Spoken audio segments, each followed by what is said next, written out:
हम कर रहे हैं इंडियन इकोनॉमी रूरल डेवलपमेंट के इंपॉर्टेंट क्वेश्चंस। अब फाइनल एग्जाम्स आ गए हैं ना, तो इंपॉर्टेंट क्वेश्चंस करने भी जरूरी हैं। क्वेश्चन नंबर 1, सबसे पहला और मोस्ट इंपॉर्टेंट क्वेश्चन है इस चैप्टर का, व्हाट इज़ रूरल डेवलपमेंट और क्या क्या की इश्यूज हैं रूरल डेवलपमेंट में। अब देखो, जब भी हम रूरल की बात करते हैं तो इट मीन्स हम विलेजेस की बात करते हैं, प्राइमरीली कंट्री साइड की बात करते हैं, राइट। सो डेवलपमेंट का मतलब क्या है? इट इज़ ए प्रोसेस जिसमें हम क्वालिटी ऑफ लाइफ इंप्रूव करते हैं, इकोनॉमिक वेलबींग इंप्रूव करते हैं। किन लोगों की? जो लोग रूरल एरियाज में रहते हैं। अब हम कह रहे हैं कि इश्यूज क्या है रूरल डेवलपमेंट के। ये देखो, rural people account for 3/4 of the total population. जितनी इंडिया की पॉपुलेशन है उसका 3/4 रूरल पॉपुलेशन है, right. Share of agriculture sector to GDP decline हो रहा है। अब रूरल में मैक्सिमम एग्रीकल्चर होता था पहले, राइट, लेकिन अब वो जो टोटल जीडीपी में से एग्रीकल्चर का शेयर है वो कम हो रहा है। इंफ्रास्ट्रक्चर गाँव का, विलेजेस का प्रॉपर नहीं है, और ऑल्टरनेटिव एम्प्लॉयमेंट अपॉर्चुनिटीज़ नहीं है, इंडस्ट्री नहीं है वहाँ, सर्विस सेक्टर उतना जा नहीं पाता।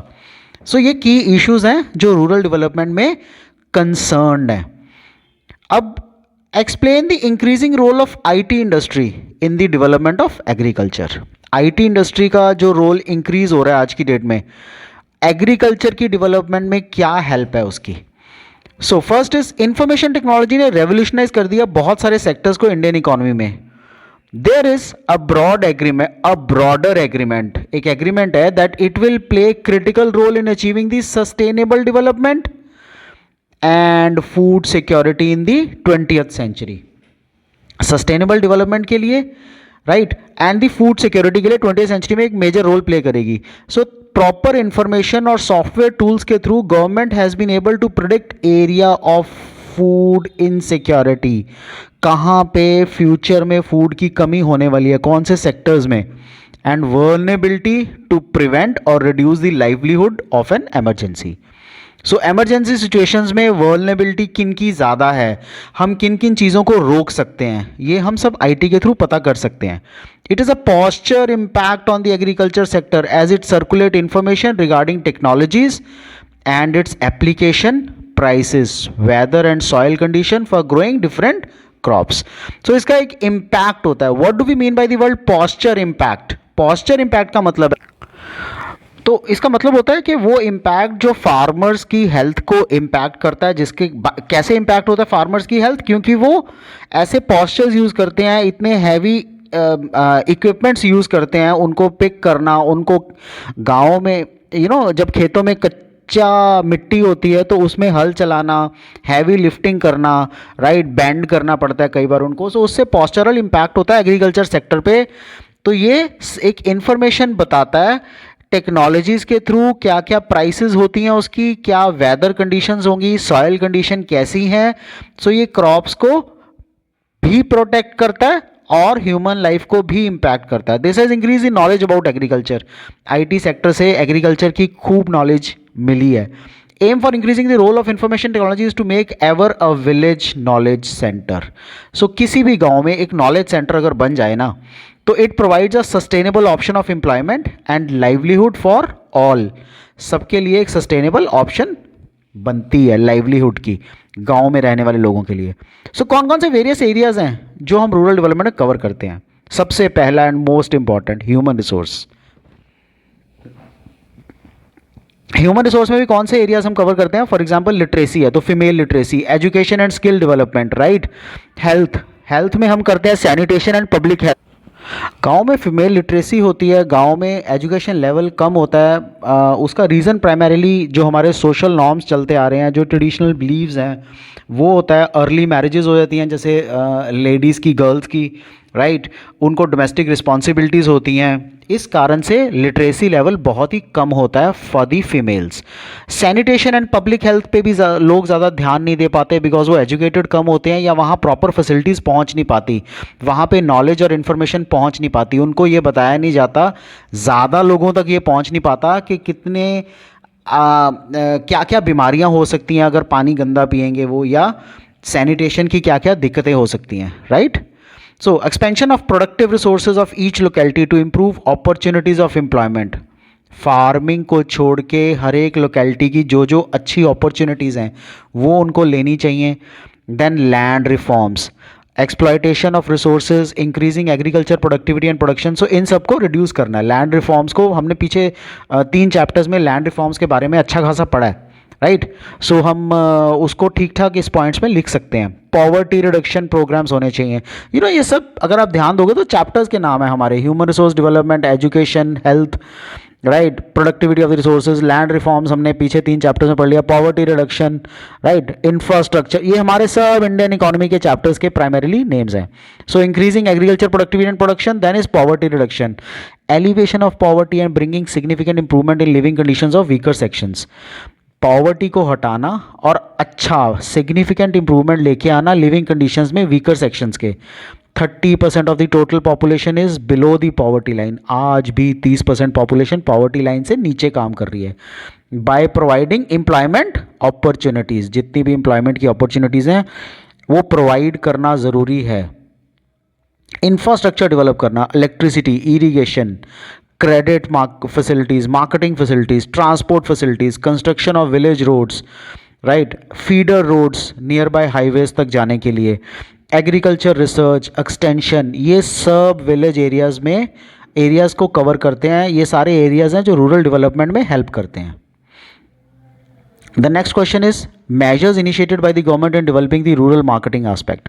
गाँव में मार्केटिंग को इम्प्रूव करने के लिए, सी जो फार्मर है ना वो एक प्रोड्यूस तो कर पाता है बट अपनी प्रोड्यूस को बेचे कहाँ, उसके लिए गवर्नमेंट की हेल्प बहुत ज़रूरी है। सो गवर्नमेंट ने क्या किया, डिफरेंट पॉलिसी इंस्ट्रूमेंट्स बनाए हैं। In order to protect the farmers the government has initiated the following policies. MSPs दी हैं, मिनिमम सपोर्ट प्राइस, कि अगर मार्केट में प्राइस जितना उनका प्रोड्यूस है उसकी प्रॉपर प्राइस नहीं मिल पाती तो कुछ चीज़ों पे गवर्नमेंट MSP देगी, मिनिमम सपोर्ट प्राइस देगी, ताकि फार्मर्स का इंटरेस्ट बच सके। Maintenance of buffer stock, food corporation of India purchase करती है वीट और rice at the procurement prices ताकि वो बफर स्टॉक मेंटेन कर सके। अब buffer stock is created in the years of surplus production और जहां पे शॉर्टेज होता है। सो बफर स्टॉक का मतलब क्या है, बफर स्टॉक का मतलब है जिस साल में प्रोड्यूस बहुत अच्छा हुआ उस साल में वो उतना प्रोड्यूस खरीद लो, द FCI डज सो, उतना प्रोड्यूस खरीद लो, लेकिन जिस साल में ड्रॉट आ गया तो प्रोड्यूस अच्छा नहीं हो पाया एग्रीकल्चरल प्रोड्यूस, उस साल में यूज करो। This is buffer stock. Public distribution system, so essential commodities जैसे वीट, राइस, कैरोसिन एक्सेट्रा को लोअर प्राइस पे देती है, मार्केट प्राइस से कम दामों में, to the weaker sections of the society. Government ने रेगुलेटेड मार्केट्स ऑफर की हैं। Regulated markets have been organised with a view to protect the farmers. Farmers का इंटरेस्ट प्रोटेक्ट करने के लिए किन लोगों से, malpractices of sellers and brokers, जितने भी सेलर्स हैं, जितने भी ब्रोकर्स हैं, उनसे इंटरेस्ट को प्रोटेक्ट करने के लिए। This policy benefited farmers as well as consumers. Infrastructure facilities to provide physical infrastructure दिया, roads, railways, warehouses, godown, cold storage, processing unit, सब गवर्नमेंट ने लगा के दिए हैं। Policy of cooperative marketing, cooperative marketing क्या होती है, मार्केटिंग सोसाइटीज फॉर्म की गई हैं, फार्मर्स ने फॉर्म की हैं to sell the output collectively, government की हेल्प से की हैं ये, to take advantage of collective bargaining in order to obtain the better prices को वो लोग ऑब्टेन कर पाते हैं इसके थ्रू। सबसे important, what do you mean by rural credit, what are the sources of rural credit. अब रूरल गाँव में लोन क्यों चाहिए होता है, गाँव में प्राइमरीली लोन दो चीज़ों के लिए चाहिए होता है, one is productive, other one is non productive. So अगर मैं आपसे बोलूँ प्रोडक्टिव क्या है, फार्मिंग के लिए सीड्स खरीदने हैं, एग्रीकल्चर प्रोड्यूस बेचनी है तो उसके लिए मार्केटिंग सपोर्ट, ट्रांसपोर्ट, ट्राले खरीदने हैं, राइट, वो जो ट्रांसपोर्ट का सामान खरीदना है जो आपके गांव से लेके शहर तक अपनी प्रोड्यूस को वो बेच पाते हैं, इन सब चीज़ों के लिए उनको ये है सब प्रोडक्टिव मेथड्स। नॉन प्रोडक्टिव है, शादी के लिए चाहिए, कहीं घूमने फिरने जाना है उसके लिए चाहिए, सो ये सब नॉन प्रोडक्टिव फैक्टर्स होते हैं। तो rural credit means offer of loans specially in production for agriculture and non agricultural activities. So agriculture and non agriculture sectors के लिए लोन चाहिए होता है। Credit facilities in the rural areas have contributed a large increase in agriculture productivity and employment facilities in non-agriculture sectors. Agriculture productivity and non-agriculture sectors के लिए employment facilities का काम करता है। The loans have provided in rural areas में किसको, to the farmers in order to purchase machines so productive काम के लिए, एग्रीकल्चरल इक्विपमेंट्स खरीदने के लिए government provide loans, long term loans which can be repaid in 15 to 20 years. तो ये स्पेलिंग गलत हो गए हैं रीपेड के, रीपेड 15 से 20 साल में वो रीपे कर पाते हैं। इंप्रूवमेंट ऑफ लैंड के लिए, ट्यूबवेल डिग करने के लिए या ट्रैक्टर्स बाय करने के लिए लोन देती है government at a subsidized rates. कुछ ऐसे भी लोन है provided to farmers to celebrate religious ceremonies, marriages, so unproductive loans. Old loans to support the family in case of crop failure हो गया तो फैमिली के लिए, these loans are called unproductive loan. So दो तरह के loan होते हैं, प्रोडक्टिव एंड अनप्रोडक्टिव। प्रोडक्टिव होता है जो एग्रीकल्चर प्रोड्यूस में काम आते हैं, और अनप्रोडक्टिव होता है for these things. Rural credit दो कैटेगरीज में हम डिवाइड कर सकते हैं, एक इंस्टीट्यूशंस देती हैं, एक नॉन इंस्टीट्यूशन सोर्सेज देते हैं। Non institution sources of credit कौन से हैं? जो ट्रेडिशनल सोर्सेज हैं, for example the money landers, right, रिश्तेदारों से, ट्रेडर्स, आड़तीय बोलते हैं हम उनको, कमीशन एजेंट्स आड़तीय, राइट, लैंडलॉर्ड्स, इनसे भी लोन फार्मर्स लेते हैं। इंस्टीट्यूशनल सोर्सेज कौन से हैं? इंस्टीट्यूशनल सोर्सेज हैं जो कोऑपरेटिव क्रेडिट, हमने कहा ना कोऑपरेटिव एजेंसीज हैं वो देती हैं, लैंड डेवलपमेंट बैंक्स बने हुए हैं वो देते हैं, जो नॉर्मल कमर्शियल बैंक्स हैं हमारे, state bank of India, Punjab national bank, right, ये सब बैंक्स भी एग्रीकल्चर के लिए लोन देते हैं। Than there are regional rural banks, हर स्टेट में, हर रीजनल एरिया में अलग अलग एक लीड बैंक होता है, वो सब लीड बैंक भी लोन देते हैं। गवर्नमेंट सब्सिडाइज रेट्स पे लोन देती है। NABARD is the prime agency जो मल्टीपल एग्रीकल्चर प्रोड्यूस के प्रोडक्ट्स के लिए लोन देती है। अगर आपने टेक्नोलॉजी खरीदनी है तब भी नाबार्ड लोन देगा, और अगर आपने एग्रीकल्चर में सीड्स खरीदने हैं तब भी नाबार्ड लोन देगा। सो ये सेल्फ हेल्प ग्रुप्स होते हैं कुछ, जो सेल्फ हेल्प ग्रुप्स क्या होते हैं? प्राइमरीली जो लोग मिलके बनाते हैं, खुद से एक ग्रुप बना लेते हैं, कुछ 100 लोग, 200 लोग या 500 लोग मिलके, और जिसको ज़रूरत होती है, जब ज़रूरत होती है, सब लोग थोड़ा थोड़ा पैसा इकट्ठा करके उनको दे देते हैं।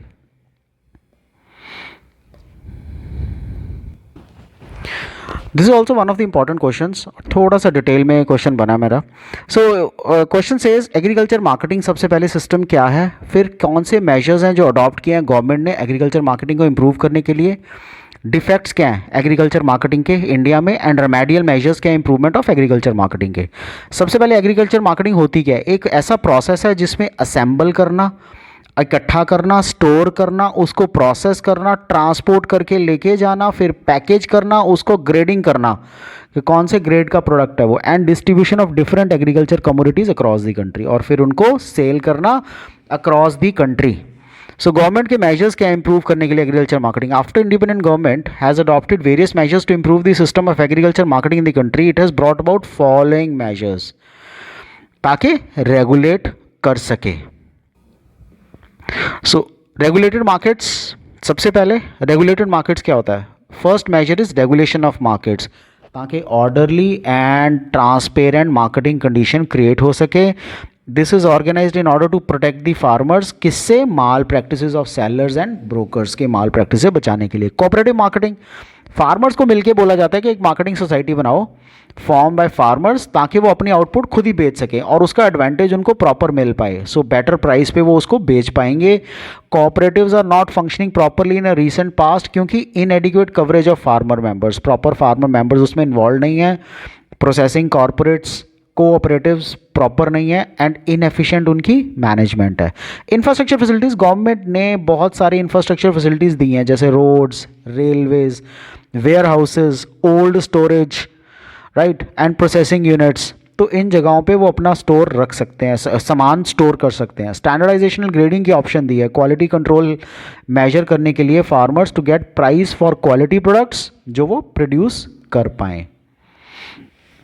एमएसपी, सबसे बड़ी सपोर्ट है गवर्नमेंट की तरफ से, minimum support price. To safeguard the interest of the farmers, government fixes the minimum support price for agriculture products जैसे wheat, rice, maize, cotton, sugarcane, pulses. So government इनकी amount of grains farmer से खरीदती है at a price which is higher than the market price, से ज़्यादा होती हैं, to recover their losses. Defects क्या है एग्रीकल्चर मार्केटिंग में?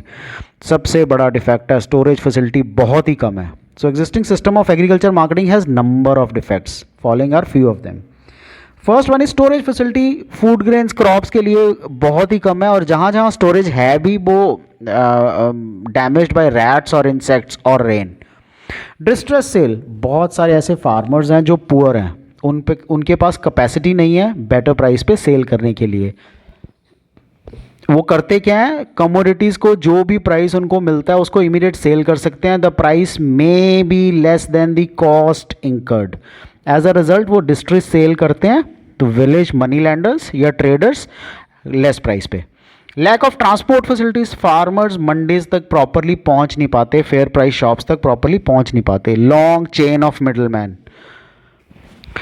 ब्रोकर्स, इंटरमीडियरीज, जो कल्टीवेटर और कंज्यूमर के बीच में बहुत सारी लंबी चेन है। फॉर एग्जांपल फार्मर जब प्रोड्यूस करता है ना, फार्मर प्रोड्यूस करने के बाद मंडीज़ में लेके आता है, मंडीज़ में आड़तीयर्स होते हैं, कमीशन एजेंट्स होते हैं। सो वो कमीशन एजेंट्स कई बार सब्सिडाइज बहुत ही कम रेट पे फार्मर से उसका प्रोड्यूस खरीदते हैं, लेकिन आगे महंगा सेल करते हैं। Lack of institutional finance, proper institutional finance नहीं है, जिससे इंडियन मार्केटिंग सिस्टम थोड़ा ज़्यादा डिसऑर्गेनाइज्ड हो जाता है। अब इनको हम रिमूव भी तो करेंगे ना, रेमेडियल मेजर्स हैं, तो एग्रीकल्चर मार्केटिंग की इम्प्रूवमेंट कैसे होगी? स्टोरेज फैसिलिटीज़ बढ़ा दी जाएँ, फार्म लेवल पे storage and warehousing facilities in the markets में भी एंड कंजम्पशन जहाँ होती है वहाँ भी। रेगुलेटेड मार्केट्स रहें सारी की सारी, ट्रांसपोर्ट फैसिलिटीज़ प्रॉपरली इंप्रूव हों विलेजेस और मंडीज़ में। कोऑपरेटिव मार्केटिंग सोसाइटीज़ और ज़्यादा बननी चाहिए, इनका मैनेजमेंट प्रॉपर होना चाहिए, सस्ते रेट्स पे क्रेडिट मिले, इंस्टीट्यूशनल सोर्सेज से मिले, ना कि नॉन इंस्टीट्यूशनल सोर्सेज से। ग्रेडिंग की प्रोविजन होनी चाहिए, कौन सा प्रोड्यूस कर रहे हैं, कैसे वो अपने प्रोड्यूस को ज़्यादा ग्रो कर सकते हैं, कैसे उनका प्रोड्यूस बेस्ट क्वालिटी का, गुड क्वालिटी का बनेगा, बेटर प्राइसेस पे कैसे सेल करेंगे। Prompt supply of marketing information, जो भी मार्केट की इन्फॉर्मेशन है उनको वो जल्दी से जल्दी, कौन सा प्रोड्यूस चल रहा है, कौन सी क्वालिटी का, से इफ इट इज़ वीट तो कौन सी क्वालिटी का वीट या राइस या मेज़ चल रहा है, राइट, कौन सा एक्सपोर्ट ओरिएंटेड है, बासमती है। सो वो सब चीज़ें, फैक्टर्स जो हैं वो काउंट करते हैं मार्केट इन्फॉर्मेशन में। ये एक इंपॉर्टेंट क्वेश्चन है। हमने अभी तक सिर्फ फार्म एक्टिविटीज़ की बात की है, अब हम कर रहे हैं नॉन फार्म एक्टिविटीज़ जो विलेजेस में होती हैं। First is animal husbandry, life stock production, increase stability in income लेके आता है, food security, transport, fuel and nutrition लेके आता है फैमिली के लिए, बाकी प्रोड्यूसिंग एक्टिविटीज़ को डिस्टर्ब भी नहीं करता। So life stock sector alone provides alternate livelihood options, alternate livelihood options provide करता है किसको? 70 million small and marginal farmers को, जिसमें लैंडलेस लेबरर्स इंक्लूड हैं। इंडिया के पास 304 मिलियन कैटल है, वुमेन भी इसमें एम्पावर्ड है, वुमेन भी इसमें काम कर सकती है। फॉर एग्जांपल लोग कैटल फार्मिंग करते हैं, पोल्ट्री फार्मिंग करते हैं, so women can play an important role there. Milk production in the country increase हुआ by more than 5 times. Meat, eggs, wool, other by products, ये भी अच्छा खासा प्रोडक्टिव सेक्टर्स को डाइवर्सिफाई कर पाता है। नेक्स्ट इज ऑपरेशन फ्लड दूध। So it is system whereby all the farmers can pool their milk produced according to different grading के हिसाब से based on the quality, and same is processed and marketing to urban centers में through cooperatives के through। You know Amul, Verka, ये सब यही brands हैं, Vita, mother diary, ये सब सेम ब्रांड्स हैं। So system farmers are assured of fair price and income from the supply of milk to urban areas। Gujarat ने सक्सेस स्टोरी इसमें अपनी शो की है in the efficient implementation of milk cooperatives which has been emulated by many states ने फिर follow भी किया है। Fisheries, socio economic status of fisherman is comparatively lower, rampant under employment है, लो पर कैपिटा अर्निंग्स है, absence of mobility of labour है बाकी sectors को, हाई रेट ऑफ इलिटरेसी है एंड इनडेप्टनेस है। फ्लावर हार्वेस्टिंग, हॉर्टिकल्चर, फ्लोरिकल्चर बोलते हैं इसको, nursery maintenance, hybrid seed production, tissue culture, propagation of fruits, flowers, food processing, ये सब हाईली प्रॉफिटेबल एम्प्लॉयमेंट अपॉर्चुनिटीज़ हैं। यू नो फ्लावर कल्चर, आजकल perfumes में फ्लावर्स बहुत डलते हैं, उनका essence, so they are in huge demand. So this sector provides employment to around 90%, 19% of the total workforce.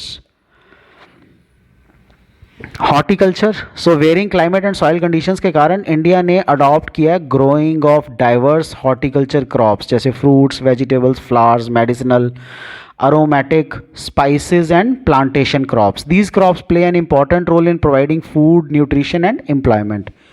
So period between 91 से 2003 को हम golden revolution कहते हैं, because during this period planned investment in horticulture काफ़ी productive हुई है and sector emerged as a sustainable livelihood option.